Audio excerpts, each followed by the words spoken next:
इतिहास के कुछ ऐसे भी पन्ने हैं जिन्हें सोर्सेस की कमी की वजह से भुला दिया जाता है और बाद में इवेंचुअली आगे चलकर यही चीज़ इनके अस्तित्व के लिए एक बहुत बड़ी समस्या पैदा कर देती है। बघेलखंड की दृष्टि से अगर हम देखें तो हमें भी बघेला शासकों के पहले इस एरिया पर राज करने वाले शासनकर्ताओं का हमें बहुत कम ही वर्णन देखने को मिलता है और बघेला शासकों के पहले जितने भी राजाओं ने शासन किया है इस जगह पर उन्हें हम जानते तक नहीं हैं, या हम ये भी कह सकते हैं कि हमें उनके बारे में बहुत कम ही पता है। अब हम इसे स्रोतों की कमी कहें या उन स्रोतों की अच्छे से प्रिजर्वेशन ना किया गया इस बात की कमी कहें, लेकिन हाँ ये बात सच है कि हमें उनके बारे में बहुत कम ही जानकारी मालूम है। तो आइए आज एक कोशिश करते हैं कि बघेला शासकों से अलग बघेला शासकों के पहले जो राजवंश बघेलखंड के इस बड़े हिस्से पर राज किया करते थे उनके बारे में जानने की आज हम कोशिश करते हैं। सर्वप्रथम हम बात करते हैं इस क्षेत्र में सबसे पहले राज करने वाले राजवंश की, जिसका नाम है मध्यवंश। इनका शासनकाल दूसरी तीसरी शताब्दी से रहा और इनके बारे में जानकारी जो है वो बांधवगढ़ के कुछ शिलालेखों में मिलती है। बांधवगढ़ के शिलालेखों के अलावा इनके बारे में ज़्यादा जानकारी नहीं मिलती है और वैसे भी अब तो बांधवगढ़ का किला जो है वो Bandhavgarh national park reserve area में आता है, तो अब वहाँ भी जाने की मनाही है। दूसरे राजवंश की बात करें तो आते हैं सेंगर वंश। 5वीं शताब्दी से ही सेंगर वंश का इस क्षेत्र पर राज रहा और फिर इस वंश के पतन के बाद इस क्षेत्र पर कलचुरियों का राज हो गया। सेंगर वंश के लोग आज भी बघेलखंड में निवास करते हैं। अगला है भारशिव नागवंश या भार वंश। भार वंश के लोग तकरीबन 150 ईस्वी में इस क्षेत्र पर काबिज हो गए और यहाँ के शिलालेखों के हिसाब से इन्हें दाहल वंशों के नाम से भी जाना गया। जाहिर है शिलालेखों के अलावा अन्य ऐतिहासिक स्रोतों की कमी होने के कारण हमें इस वंश के बारे में भी बहुत ज़्यादा जानकारी नहीं मिलती है।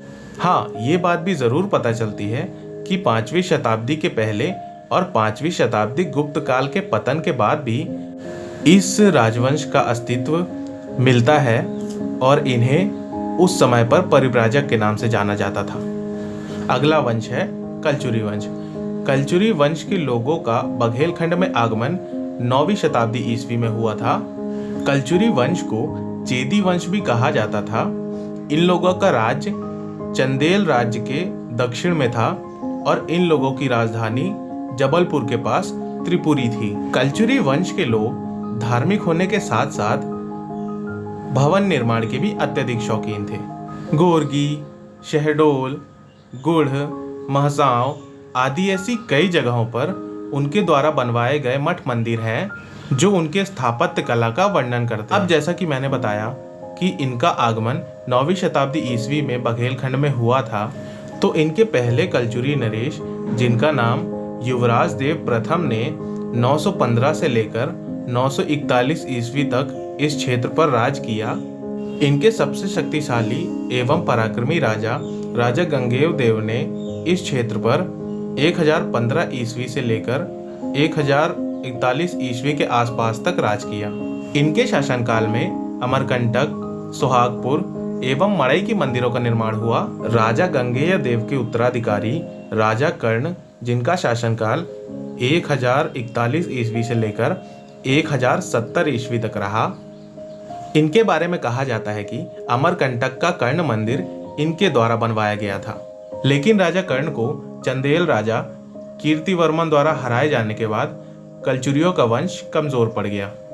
इसके बाद कलचुरियों के अंतिम राजा विजय सिंह एक जंग में देवगिरी के यादव राजा के हाथों पराजित हुए और मारे गए। कलचुरियों के पतन के बाद कम से कम 100 सालों तक यहाँ पर कोई उतना बड़ा राजा नहीं बन पाया।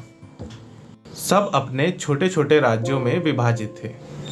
अगला वंश है चंदेल वंश। कलचुरियों को हराने के बाद इस क्षेत्र पर चंदेल राजाओं का आधिपत्य हो गया।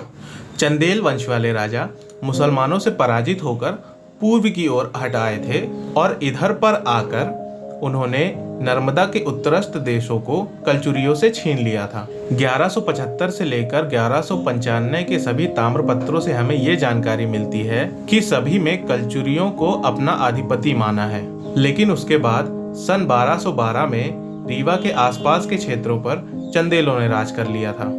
अब क्योंकि मुसलमान बादशाहों द्वारा देश के बड़े बड़े राजवंशों को हरा दिया गया था, तब से बघेलखंड के इस क्षेत्र पर कई राजवंशों ने अपने छोटे छोटे राज्य बनाकर उस पर राज करना चालू कर दिया था, जिससे हमें यह भी पता चलता है कि कई आदिवासी राजवंश भी थे जिन्होंने यहाँ पर छोटी छोटी राज्य बनाकर उस पर राज करना चालू कर दिया था। इसके बाद 13वीं शताब्दी में बघेला शासकों का आगमन इस क्षेत्र पर हुआ, जिसे आज हम बघेलखंड के नाम से जानते हैं। स्रोतों की कमी के कारण हमें बघेला शासकों के पहले के राजवंशों की काफ़ी कम जानकारी मिलती है, लेकिन जितनी भी जानकारी है आज हमने उन सभी को जानने का और समझने का एक प्रयास किया है।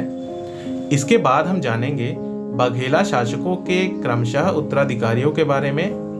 यह वीडियो एक कोशिश है अपने इतिहास को फिर से जानने की।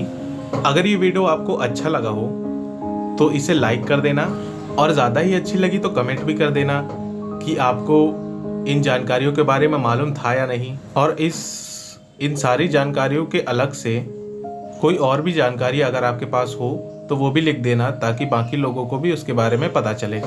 शेयर कर देना ये वीडियो को, ताकि आपके सभी दोस्तों, रिश्तेदारों, घर वालों को भी इस जानकारी के बारे में मालूम चले। और सब्सक्राइब भी कर देना अगर आपने अभी तक नहीं किया हो तो। इसी के साथ तब तक के लिए नमस्कार, मिलते हैं अगली वीडियो में।